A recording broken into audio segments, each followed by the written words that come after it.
ಅಣ್ಣ ಮೂವಿ ಮಾತ್ರ ಎಕ್ಸೈಟ್ಮೆಂಟ್ 4 ಇಯರ್ಸಿಂದ ಇದೆ. 4 ಇಯರ್ಸ್ ಆದಮೇಲೆ ಬಾಸ್ ಮೂವಿ ಬರ್ತಾ ಇದೆ. ಇದಕ್ಕೋಸ್ಕರ ನಾವು ಫುಲ್ ಎಕ್ಸೈಟ್ಮೆಂಟ್ ಆಗಿದ್ದೀನಿ. ನಮ್ಮ ಜೊತೆ ನನ್ನ ಫ್ರೆಂಡು ಬಂದಿದ್ದಾರೆ. ನಾವೆಲ್ಲ ಡೈ ಹಾರ್ಡ್ ಫ್ಯಾನ್ಸ್. ಯಾವಾಗಿದ್ದೆ ಅಂದರೆ ಮುಗ್ಗಿನ ಮನಸ್ಸು ಬಂದಾಗಿದ್ದೇನು ಡೈ ಹಾರ್ಡ್ ಫ್ಯಾನ್ಸ್ ಯಶ್ಗೆ. ಯಶ್ ಅವರು ಅವ್ರು ಕೊಟ್ಟಿರೋ ಮಾತಿನ ಪ್ರಕಾರ ನಡ್ಕೋತಾರೆ. ಅವ್ರು ಏನು ಹೇಳ್ತಾರೆ ಅದನ್ನೇ ಮಾಡ್ತಾರೆ. ಅವ್ರು ಏನು ಮಾಡ್ತಾರೆ ಅದನ್ನೇ ಹೇಳೋದು. 4 ವರ್ಷದಿಂದ KGF ಬಂದಿತ್ತು, ಅದಕ್ಕೂ ಅವಾಗ ಹೇಳಿದ್ದು ಫ್ಯಾನ್ಸು. ಈ ವಿಡಿಯೋ ಆ ಸಿನಿಮಾ ಬಂದಾಗ ಅದಕ್ಕಿಂತ ಮುಂಚೆ ಪ್ರೀ ರಿಲೀಸ್ ಇವೆಂಟಲ್ಲಿ ಒಂದು ಮಾತು ಹೇಳಿದರು, ಇಡೀ ಇಂಡಸ್ಟ್ರೀಸು ಕನ್ನಡ ಇಂಡಸ್ಟ್ರಿ ಕಡೆ ತಿರುಗಿ ನೋಡ್ಬೇಕಂತ ಹೇಳಿದರು. KGF ಬಂದಮೇಲೆ ಇಡೀ ಇಂಡಸ್ಟ್ರೀಸ್ ಎಲ್ಲ ಕನ್ನಡ ಇಂಡಸ್ಟ್ರಿ ಕಡೆ ತಿರುಗಿ ನೋಡಿದ್ದಾರೆ. ಇವಾಗ ಇಡೀ ವರ್ಲ್ಡೇ ತಿರುಗಿ ನೋಡ್ಬೇಕಂತ ಹೇಳಿದರೆ ಟಾಕ್ಸಿಕ್ ಬಂದಮೇಲೆ ಇಡೀ ವರ್ಲ್ಡೇ ತಿರುಗಿ ನೋಡುತ್ತೆ. ನೋಡಾಗ ಅವ್ರು ಮಾಡಿದ್ದಾರೆ. ಇದೇ ನಮ್ಮ ಬಾಸ್. KGF ಅಲ್ಲಿ ಒಂದು ಡೈಲಾಗ್ ಇದೆ, ನೆಪೋಟಿಸಮ್ ಅಂತೇಳಿ. ಆ ಡೈಲಾಗ್ ಹೇಳೋಕ್ಕೆ ಇಷ್ಟಪಡ್ತೀನಿ. ನೆಪೋಟಿಸಮ್ ಏನಪ್ಪ, ನಮ್ಮ ದೇಶ ಹಿಂಗಾಗೋಯ್ತು. ಎಲ್ಲಿ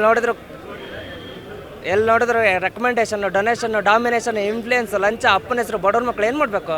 ಕಷ್ಟಪಟ್ಟು ಫಸ್ಟ್ ರ್ಯಾಂಕ್ ತಗೊಂಡಾನೆ ಅನ್ಬೇಕು, ಲಂಚ ತಗೊಳ್ದೆ ಕೆಲಸ ಮಾಡ್ತಾರೆ ಆಫೀಸರ್ಗಳು ಏನು ಮಾಡಬೇಕು? ಕೈ ಕೆಸರಾದನ ಏನು ಮಾಡಬೇಕು? ಒಬ್ಬನೇನು ಕತ್ತಗಿರ್ಸೋನ ಏನು ಮಾಡ್ಬೇಕು? ಮೆರಿಟಲ್ಲಿ ಬಂದವರಮ್ಮ, ನಮ್ಮಂಥವ್ರು ಸ್ವಲ್ಪ respect ಕೊಡ್ರಮ್ಮ.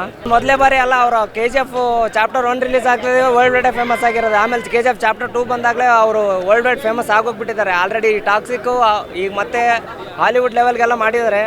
Kannada fans, cinema fans ಕೇಳೋದು ಒಂದೇ, ಥಿಯೇಟ್ರಲ್ಲಿ ಬಂದು ಸಿನಿಮಾ ನೋಡಿ ಪೈರಸಿ ಮಾಡಬೇಡಿ. ಪೈರಸಿ ಮಾಡಿದರೆ ಕನ್ನಡ ಇಂಡಸ್ಟ್ರಿ ಬೆಳೆಯೋಕ್ಕಾಗಲ್ಲ. ಯಶ್ ಅವರು ಶ್ರಮಪಟ್ಟು ಈ ಥರ ಸಿನಿಮಾ ಮಾಡಿದ್ದಾರೆ. ಬಂದು ಸಿನಿಮಾ ನೋಡಿ, ಪೈರಸಿ ಯಾವುದು ಮಾಡಬೇಡಿ. ಇದೇ ಫ್ಯಾನ್ಸಲ್ಲಿ ರಿಕ್ವೆಸ್ಟ್ ಮಾಡ್ಕೊಳ್ಳೋದು. ಎಕ್ಸೈಟ್ಮೆಂಟಲ್ಲೇ ಬಂದಿದ್ದೀವಿ ಸರ್. ಸಿನಿಮಾ ನೋಡಬೇಕು, ಹೆಂಗಿದೆ ಸಿನಿಮಾ, ಯಾವ ಥರ ಮಾಡಿದ್ದಾರೆ. ಪ್ಲಸ್ ಯಶ್ ಅವರು ಆ್ಯಕ್ಟಿಂಗ್ ಅಂತೂ ನೆಕ್ಸ್ಟ್ ಲೆವೆಲ್ ಮಾಡ್ತಾರೆ 100%.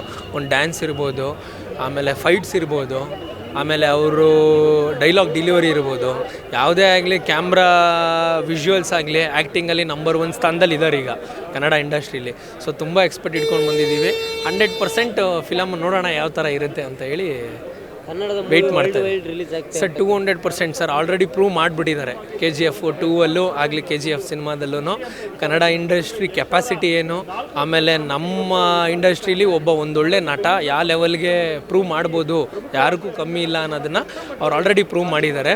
100% ಇದೂ ಚೆನ್ನಾಗಿರುತ್ತೆ ಅಂತಲೇ ಅಂದ್ಕೊಂಡಿದ್ದೀವಿ. 200% ತುಂಬ ಎಕ್ಸೈಟ್ಮೆಂಟಲ್ಲೇ ಬಂದಿದ್ದೀವಿ. ನೋಡೋಣ ಸರ್. ಈಗ ನೋಡಿ, ಅವರು ವೆಯ್ಟ್ ಮಾಡಿರೋ ಸಿನಿಮಾಗಳು ಯಾವುದೂ ಇದಾಗಿಲ್ಲ. ಸೊ ಅವರು ಆ್ಯಕ್ಚುಲಿ ತುಂಬಾ ವೆಯ್ಟ್ ಮಾಡಿ ಚೆನ್ನಾಗೇ ಪ್ಲ್ಯಾನ್ ಮಾಡಿ ಮಾಡ್ತಾರೆ ಸಿನಿಮಾಗಳ್ನ. ಚೆನ್ನಾಗೇ ಇರುತ್ತೆ ಅಂತ ಅಂದ್ಕೊಂಡಿದ್ದೀವಿ ಸರ್. ಶೋ 4 ವರ್ಷ ಆದಮೇಲೆ ರಿಲೀಸ್ ಆಗ್ತಾ ಇದೆ. KGF 2 ಆದಮೇಲೆ ನಾವು ತುಂಬ ಸಿಕ್ಕಾಪಟ್ಟೆ ಎಕ್ಸೈಟ್ಮೆಂಟಲ್ಲಿದ್ದೀವಿ. ಹೆಂಗೆ ಮಾಡಿರ್ಬೋದು, ಏನು ಮಾಡಿರ್ಬೋದು, ಟ್ರೈಲರೆಲ್ಲ ನೋಡಿದ್ದೀವಿ. ಆ್ಯಕ್ಚುಲಿ ತುಂಬ ಚೆನ್ನಾಗಿ ಬಂದಿದೆ.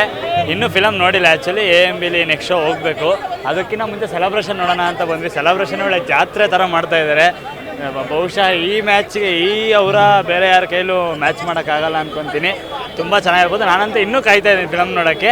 ಕಾದ್ಮೇಲೆ ಏನಿರುತ್ತೆ ನನ್ನ ಎಕ್ಸ್ಪೆಕ್ಟೇಷನ್ ಹೇಳ್ತೀನಿ.